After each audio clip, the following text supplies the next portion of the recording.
अस्सलाम वालेकुम स्टूडेंट्स, मैं हूं आपकी मेंटोर फ़ातिमा मलिक और मैं आज आपको करवाने जा रही हूं इंट्रोडक्शन ऑफ स्टैटिस्टिक्स का जो आपका लेक्चर है। आज का मेरा लेक्चर जो है वो इंट्रोडक्शन ऑफ स्टैटिस्टिक्स के बारे में होगा।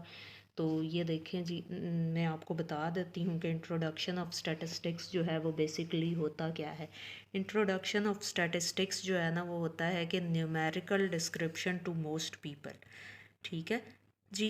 numerical description to most people generally used to mean numerical facts and figures such as per capita income। इसमें क्या क्या आ जाती हैं चीज़ें? पर कैपिटा इनकम आ जाती है जी। एग्रीकल्चरल प्रोडक्शन आ जाती है। एग्रीकल्चरल प्रोडक्शन क्या चीज़ होती है कि यानी किसी भी जो कोई एक ज़रूरी ज़मीन है हमारी, वो कितनी हमें पैदावार देती है, सालाना वो कितनी पैदावार देती है, तो वो हो जाती है agricultural income during a year. और rate of inflation and so on. ठीक है, तो ये चीज़ें जो हैं वो इंट्रोडक्शन ऑफ स्टैटिस्टिक्स में इंक्लूड होती हैं। फॉर एग्जांपल क्या चीज़ें? Such as per capita income, agricultural production during a year and rate of inflation. ठीक है, अब नेक्स्ट मैं आपको बताऊंगी किस चीज़ के बारे में, इसकी डेफिनेशन के बारे में, डेफिनेशन ऑफ स्टैटिस्टिक्स के बारे में। डेफिनेशन ऑफ स्टैटिस्टिक्स क्या है जी? Body of principles and procedures developed for the collection, classification, summarization and interpretation of numerical data and for the use of such data. अब इसका मतलब ये हुआ कि body of principles and procedures जो कि डेवलप किए जाते हैं फॉर द कलेक्शन के लिए, किसी भी चीज़ की कलेक्शन, और क्लासिफिकेशन यानी उसकी डिवीज़न के लिए, यानी कि उसको डिवाइड करने के लिए, समराइजेशन यानी किसी भी चीज़ को शॉर्ट फॉर्म में करने के लिए, summarise means summary, and interpretation और इंटरप्रेट करने के लिए of numerical data and for the use of such data. अच्छा, अब नेक्स्ट क्या है? अभी मैंने आपको इंट्रोडक्शन और किस चीज़ के बारे में बताया था? आपको मैंने बताया था इंट्रोडक्शन और डेफिनेशन ऑफ स्टैटिस्टिक्स के बारे में। अब मैं आपको पढ़ाने लगी हूँ टाइप्स ऑफ स्टैटिस्टिक्स। तो टाइप्स ऑफ स्टैटिस्टिक्स क्या हैं जी? देख लें। There are two main types of statistics. Number 1 descriptive statistics and number 2 inferential statistics. And further we will इसको हम इन ये जो दोनों टाइप्स ऑफ स्टैटिस्टिक्स हैं, इनको हम जो है ना फर्दर जो है वो डिवाइड कर सकते हैं थ्री मेन टाइप्स में, थ्री मेन स्टेप्स में। फॉर एग्जांपल देखें जी, ये आपकी डिस्क्रिप्टिव स्टैटिस्टिक्स है, तो इसको मीन, मोड और मीडियन में आपने डिवाइड कर दिया। और ये इन्फ्रेंशियल स्टैटिस्टिक्स जो होगी वो आपकी रेंज, वेरिएंस और डिस्पर्शन में ये फर्दर इसकी डिवीजन होगी। अच्छा, अब नेक्स्ट क्या है? Two broad categories of statistics. अब मैं आपको ये बताती चलूँ कि यहाँ पे टाइप्स ऑफ स्टैटिस्टिक्स और काइंड्स ऑफ स्टैटिस्टिक्स में कोई इतना ख़ास डिफरेंस नहीं है। ये देखें, ये तकरीबन सेम ही चीज़ें यहाँ पे भी डिस्क्रिप्टिव स्टैटिस्टिक्स और इन्फ्रेंशियल स्टैटिस्टिक्स ही हैं। और इसकी भी फर्दर जो टाइप्स गिवन है ना, काइंड्स ऑफ स्टैटिस्टिक्स गिवन है, उसमें भी डिस्क्रिप्टिव और इन्फ्रेंशियल ही है। लेकिन इसकी जो फर्दर इनकी आगे से जो सब डिवीज़न होगी उसमें लिटिल बिट डिफरेंस आएगा। वो क्या कि डिस्क्रिप्टिव जो है उसमें एस्टिमेशन और इन्फ्रेंशियल स्टैटिस्टिक्स में मॉडलिंग रिलेशनशिप्स और हाइपोथेसिस टेस्टिंग आ जाएगी। अब इसको मैं आपको डिस्क्राइब करती हूँ कि ये डिस्क्रिप्टिव स्टैटिस्टिक्स जो है वो समराइज करती है पॉपुलेशन डाटा को न्यूमेरिकली और graphically by driving statistics pertaining to central tendencies such as mean, median और मोड।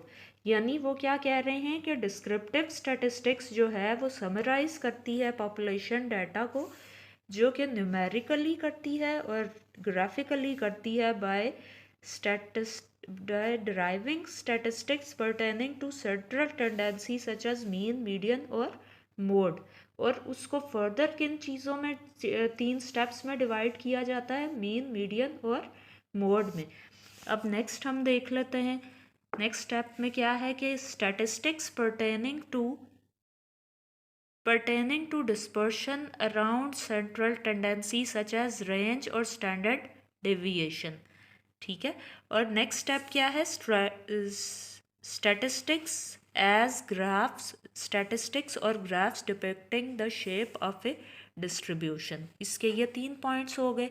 अब इन्फ्रेंशियल स्टैटिस्टिक्स के बारे में वो आपको बताने लगे हैं कि इन्फ्रेंशियल स्टैटिस्टिक्स जो है वो क्या होती है। allow one to infer population parameters based upon sample statistics and to model relationships upon sample statistics। ठीक है, क्या होती है, allow one to infer population parameters based upon sample statistics and to model relationships upon the sample statistics and to model relationship within the data, and to model relationship within the data। Categories of inferential statistics are, for example, categories of inferential statistics क्या क्या हैं, estimation, modeling और hypothesis testing। अब सबसे पहले estimation है, तो estimation क्या है, group of statistics allow for the estimation about population values based upon the sample data. यानी क्या एस्टिमेशन क्या किस चीज़ को कहते हैं, ग्रुप ऑफ स्टैटिस्टिक्स को allow for estimation about population values based upon the sample data. ठीक है, अब नेक्स्ट क्या है, modelling allows us to develop mathematical equations which describe inter relationship between 2 और मोर वेरिएबल्स। अब नेक्स्ट क्या है, hypothesis testing allows us to test for whether a particular hypothesis we have developed is supported by systematic analysis of the data। ठीक है, ये चीज़ें मैंने आपको बता दी। और अब एक जो नेक्स्ट है वो मैं आपको बताऊंगी। एक ये मेरे पास बुक है, इसमें जो मैं आपको क्वेश्चंस नेक्स्ट इसके बताना चाह रही हूँ वो इसी इंट्रोडक्शन ऑफ स्टैटिस्टिक्स में आ जाते हैं और ये बहुत ही इम्पॉर्टेंट हैं आपके करने के लिए। तो वो भी मैं आपको चाह रही हूँ कि इसी सेम लेसन में कवर हो जाएं। वैसे तो हम चाहते तो हम इसको पार्ट्स में भी कवर कर सकते थे, बट मैं ये चाह रही हूँ कि आपके लिए इजी रहेगा, आप एक ही जो इंट्रोडक्शन वाला लेसन है फुल उसी में ही इसको भी मैं बता देती हूँ ताकि आप इजीली उसको लेसन को अपने प्रिपेयर कर लो। अच्छा, नेक्स्ट क्वेश्चन क्या है जी, what is meant by decision theory. अब डिसीजन थ्योरी में क्या है, the methods and techniques of statistical inference can also be used in a branch of statistics called decision theory. ठीक है, यानी मेथड्स ऑफ टेक्निक्स जो स्टैटिस्टिकल इन्फ्रेंस में use किए जाते हैं in a branch of statistics called decision theory. इसकी explanation क्या हुई कि knowledge of decision theory is very helpful for managers because it is used to make decisions under conditions of uncertainty. When, for example, a manufacturer of stereo sets can not specify precisely the demand for its products, or when the chairperson of the English department at your school must schedule faculty teaching assignments without knowing precisely the student enrollment for next fall। ठीक है, अब next इसका क्या है कि explain what is meant by business statistics, also describe application of statistics in business। यानी पहले तो ये आप क्वेश्चन के फर्स्ट पार्ट में उन्होंने क्या पूछा है कि आप ये बताएं कि बिजनेस स्टैटिस्टिक्स से क्या मुराद है, also describe application of statistics in business, और फिर डिस्क्राइब ये भी करें कि एप्लीकेशन ऑफ स्टैटिस्टिक्स जो है उसकी बिजनेस में स्टैटिस्टिक्स की एप्लीकेशन किस तरह से होती है। ठीक है, तो फर्स्ट पार्ट को पहले हम देख लेते हैं। By statistics we mean aggregate of facts affected to the marked extent by multiplicity of causes numerically expressed, enumerated or estimated according to the reasonable standard of accuracy, collected in a systematic manner for a predetermined purpose and placed in relation to each other। अब आपको ये वाली definition easy लगे या आपको ये वाली easy लगे, आप दोनों में से कोई एक भी पिक कर सकते हो और दोनों भी लिख सकते हो। ठीक है, तो लेकिन अगर दोनों लिख लोगे तो ज़्यादा बेहतर रहेगा, लेकिन मैं तो आपको दोनों बता रही हूँ, जो आपको आपके लिए कन्वीनियंस हो आप चूज़ भी कर सकते हो। ठीक है, अब नेक्स्ट क्या है कि स्टैटिस्टिक्स में भी defined as the science of collection, presentation, analysis and interpretation of numerical data. यानी स्टैटिस्टिक्स क्या कहलाती है, may be the as the science of collection, यानी साइंस ऑफ कलेक्शन कहलाती है। प्रेजेंटेशन यानी किसी चीज़ में भी जिसमें कलेक्ट किया जाता हो डाटा को। Presentation, analysis and interpretation of numerical data. ठीक है, सबसे पहले क्या किया जाता है, कलेक्ट, फिर प्रेजेंट, फिर एनालाइज, फिर इंटरप्रेट ऑफ न्यूमेरिकल डाटा। अच्छा, अब एप्लीकेशन ऑफ, और ये आपने इसके सीक्वेंस आगे पीछे नहीं करना है, सीक्वेंस यही रहेगा, नहीं अदरवाइज आपकी ये डेफिनेशन जो है वो रॉन्ग कंसीडर होगी। ठीक है ना, कोई भी जो डेफिनेशन होती है ना वो आपको एज इट इज़ लिखनी पड़ती है, लेकिन जो ये application of statistics in business है, you can describe in your own words. इस तरह की चीज़ें आप खुद से भी लिख सकते हो, लेकिन आपको नॉलेज होना चाहिए कि क्या आप लिख रहे हो, किस चीज़ के बारे में आप लिख रहे हो। ये आपने क्वेश्चन को देख के समझ के फिर आपने लिखना है। Application of statistics in business, the need of statistical data in the smooth functioning of a business concern increase with its size। यानी जो statistical data है ना, in the smooth functioning of a business concern, वो increase करता है with its size। यानी business size के साथ जैसे जैसे business increase करेगा तो उसके साथ साथ statistical data की जो need है वो भी increase करती जाएगी।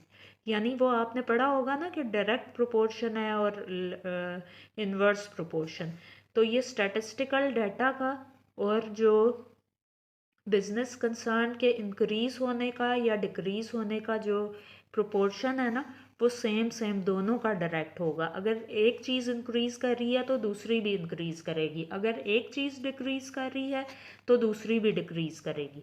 ठीक है, कभी भी इन्वर्स प्रोपोर्शन में ये दोनों चीज़ें नहीं जा सकती। The bigger the concern the greater the need for statistics. ये उसी बात को इन्होंने एक्सप्लेन कर दिया है मज़ीद, जो मैंने अभी आपको बताई है कि जितना बिगर आपका बिजनेस होगा the greater the need for statistics. In old days business was usually conducted in informal और पर्सनल बेसिस। यानी ओल्ड डेज में क्या होता था कि business was usually conducted on informal and personal basis. A craftsman was directly in touch with the resources of the supply of raw materials। और एक craftsman जो है वो directly in touch होता था with the resources of the supply of raw materials। raw material के जो sources हैं उनके साथ वो directly contact में होता था। He was worked with his own home in his own home with the help of his family members and few other employees whom he knew rather well। और वो बहुत ही और वो अपने घर में अपने फैमिली मेम्बर्स की हेल्प से काम कर लेता था and few other employees whom he knew rather well। और बहुत ही कम एम्प्लॉयज़ उसके होते थे जिनको वो बहुत अच्छे से जो है वो जानता था। his customers were few and he knew them all personally. उसके कस्टमर्स भी जो हैं वो बहुत फ्यूअर कस्टमर्स होते थे and he knew all personally. और वो उन सबको पर्सनली जो है वो बजाते खुद जो है वो जानता होता था।